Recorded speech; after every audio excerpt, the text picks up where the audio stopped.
Hello बच्चों, आप सभी कैसे हैं। आशा करता हूं कि आप सभी स्वस्थ होंगे। बच्चों, आज इस वीडियो में हम लेकर आए कि आरपीएससी यानी कि राजस्थान पब्लिक सर्विस कमीशन ने एसआई टेलीकम्युनिकेशन की रिक्रूटमेंट निकाले हैं 2024 के लिए, जिसका सारी डिटेल्स हम इस वीडियो में देखेंगे।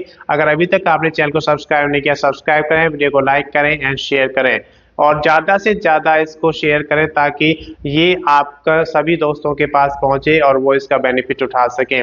अगर पिछली वीडियो आपने नहीं देखा है तो उसका लिंक इसके डिस्क्रिप्शन में मैं शेयर कर दूंगा, आप वहां से देख सकते हैं। तो सबसे पहले हम बात करते हैं यहाँ पर प्रारंभ तिथि की। तो प्रारंभ तिथि 28/11/2024 यानी कि 28 नवंबर 2024 से इसके ऑनलाइन एप्लीकेशन फॉर्म शुरू हो जाएंगे। अगर अंतिम तिथि की बात करते हैं तो 27/12/2024 रहेगा। 27 दिसंबर 2024 तक आप इसका ऑनलाइन एप्लीकेशन फिल कर सकते हैं। अगर बात करते हैं आवेदन शुल्क की, तो आवेदन शुल्क 27/12/2024 तक आप जमा करा सकते हैं। उसके बाद आपको आवेदन शुल्क जमा करने की परमिशन नहीं दी जाएगी। अब कितना आवेदन शुल्क आपको देना है वो आप यहाँ पर देख सकते हैं। अनरिजर्व यानी कि अगर आप जनरल कैटेगरी या अनरिजर्व से आते हैं तो आपको इसके लिए 600 रुपये का आवेदन शुल्क देना होगा। और अगर आप अन्य राज्य से हैं, अदर स्टेट से आप फॉर्म फिल करना चाहते हैं तो उसको भी यहाँ पर 600 रुपये का चार्ज लगेगा।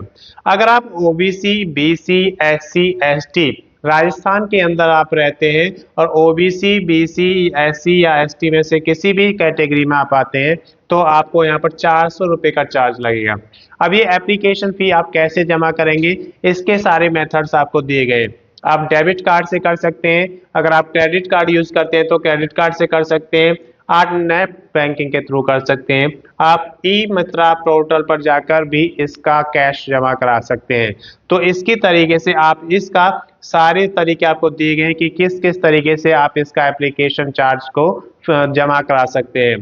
करेक्शन चार्ज, अगर कोई एप्लीकेशन फिल करते समय गलती आपसे हो जाती है और आप उसमें करेक्शन करना चाहते हैं तो उसके लिए आपको डेट दिया जाएगा और उसके अकॉर्डिंग आपको उस डेट में उसे कंप्लीट करना होगा अगर आपकी कोई त्रुटि है।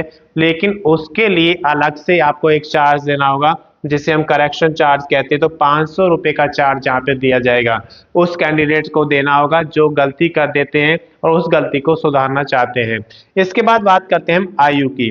तो आयु जो होता है हर गवर्नमेंट जॉब के लिए जब आप अप्लाई करते हैं तो सभी का एक क्राइटेरिया होता है कि आपकी आयु मिनिमम कितना होना चाहिए और मैक्सिमम कितना होना चाहिए।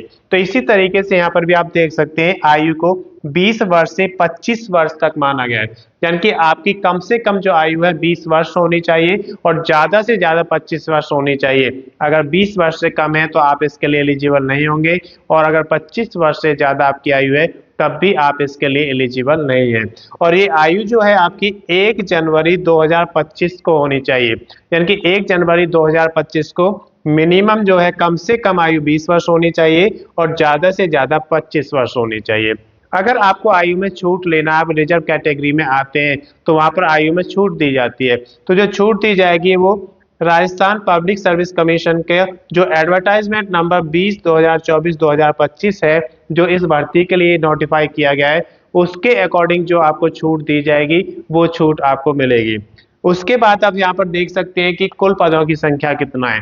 तो कुल पदों की संख्या की अगर बात करते हैं तो 98 पद यहाँ पर दिए गए हैं एसआई टेलीकम्युनिकेशन के।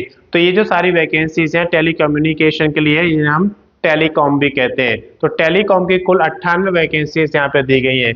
योग्यता की बात करते हैं तो क्या क्या योग्यता आपके पास होनी चाहिए। स्नातक डिग्री आपके पास होनी चाहिए जिसमें बीएससी, अगर आपके पास बीएससी में फिजिक्स और मैथ्स है तो आप इसके लिए एलिजिबल हैं, या फिर आपके पास बैचलर ऑफ इंजीनियरिंग है या फिर बीटेक आपने किया है। कौन कौन सी ट्रेड इसमें मान्य है वो यहाँ पर देख सकते हैं।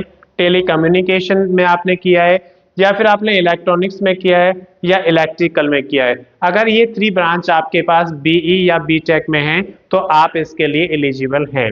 इसके बाद आप देखते हैं नॉन टीएसपी एरिया में कितनी वैकेंसी है। अब टीएसपी एरिया की अगर बात करें तो टीएसपी क्या होता है, ट्राइबल सब एरिया प्लान। ये वो प्लान है जहाँ पर जनजातीय विकास योजना लगाई गई थी, जहाँ पे ज्यादा जनजातियां होती हैं उन्हें हम टीएसपी एरियाज बोलते हैं, और जहाँ पर जनजातियां नहीं होती वहां पर नॉन टीएसपी एरियाज कहलाते हैं। तो नॉन टीएसपी एरिया में 94 वैकेंसी दी गई है। अब इनमें से किस में कितनी वैकेंसीज है? अनरिजर्व के अंदर 36 वैकेंसीज दी गई हैं, यानी कि आप अगर जनरल कैटेगरी में आते हैं तो 36 वैकेंसी के अगेंस्ट आप अपना एप्लीकेशन फॉर्म को फिल करते हैं। ईडब्ल्यूएस इकोनॉमिकली वीक सेक्शंस के अंतर्गत आते हैं, जिसमें 9 वैकेंसीज दी गई हैं। एससी शेड्यूल कास्ट में 15 वैकेंसी दी गई है।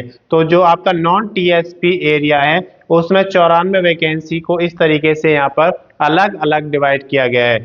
एसटी शेड्यूल कास्ट की बात करें तो 11, ओबीसी जो कि आपका अदर बैकवर्ड कास्ट होती है 19, और एमबीसी में यहाँ पर 4 वैकेंसी दी गई है। तो इस तरीके से जो 94 वैकेंसी हैं उनको अलग अलग जो जाति के अनुसार किया गया है, जो कास्ट के अनुसार किया गया है, वो बाइफरकेशन यहाँ पर देख सकते हैं।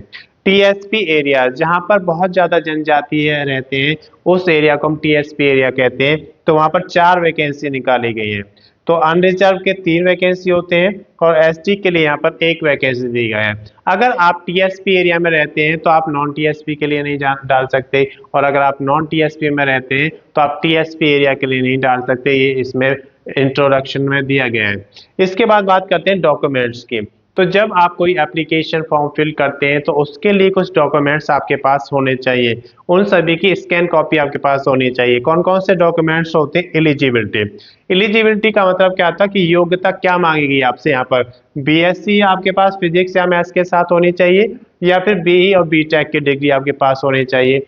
अगर ये डिग्री आपके पास है तो इनकी स्कैन कॉपी आपके पास होनी चाहिए। ये आपके एलिजिबिलिटी में आ जाएगा। उसके बाद आपके पास ओबीसी का सर्टिफिकेट या एससी एसटी जिस भी कैटेगरी में आप आते हैं उसका सर्टिफिकेट आपके पास होना चाहिए। अगर आप और कोई रिजर्वेशन लेना चाहते हैं तो उसका सर्टिफिकेट आपके पास होना चाहिए। इसके बाद आईडी प्रूफ में आपके पास डॉक्यूमेंट्स क्या क्या होते हैं वो सारी डिटेल्स आप इसके जो एडवर्टाइजमेंट नंबर आपको दिया गया है, कौन सा वाला ये दिया गया है यहाँ पर देखिए 20, 2024, 2025, तो इसमें आपको सारी डिटेल्स मिल जाएंगी।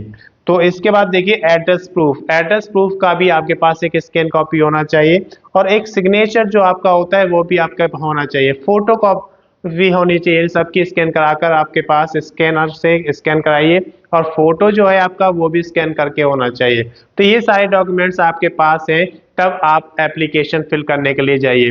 उसके लिए आपको कुछ जनरल डिटेल्स भी चाहिए, आपकी बेसिक डिटेल्स बोलते हैं जिनको, जैसे आपका नाम क्या है, आपके फादर का नेम क्या है, डेट ऑफ बर्थ क्या है, आपका परमानेंट एड्रेस, या फिर ये सारी चीज़ें आपकी होनी चाहिए।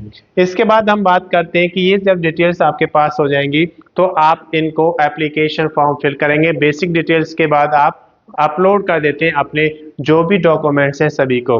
फिर उसके बाद फाइनल सबमिशन आता है। जब फाइनल सबमिट आप करते हैं तो उससे पहले एक बार चेक कर लीजिए कि क्या कोई गलती तो नहीं हुई है, क्योंकि जब गलती हो जाती है तो कुछ फॉर्म में आपको गलती को सुधारने का मौका नहीं दिया जाता है, और कुछ में दिया जाता है तो उसका करेक्शन चार्ज लिया जाता है। जैसे इसमें भी देखें आपसे करेक्शन चार्ज मांगा गया है 500 रुपये, तो वो इसीलिए गलती को देख लीजिए कोई गलती तो नहीं है।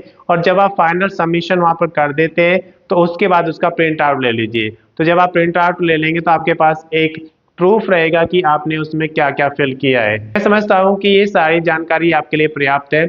अगर इसकी अधिक जानकारी लेनी है तो आप इसके ऑफिशियल वेबसाइट पर जाकर एडवर्टाइजमेंट नंबर 20, 2024, 2025 में देख सकते हैं। धन्यवाद बच्चों, इस वीडियो में सिर्फ इतना ही। अगर अभी तक आपने चैनल को सब्सक्राइब नहीं किया, सब्सक्राइब करें, वीडियो को लाइक करें एंड शेयर करें।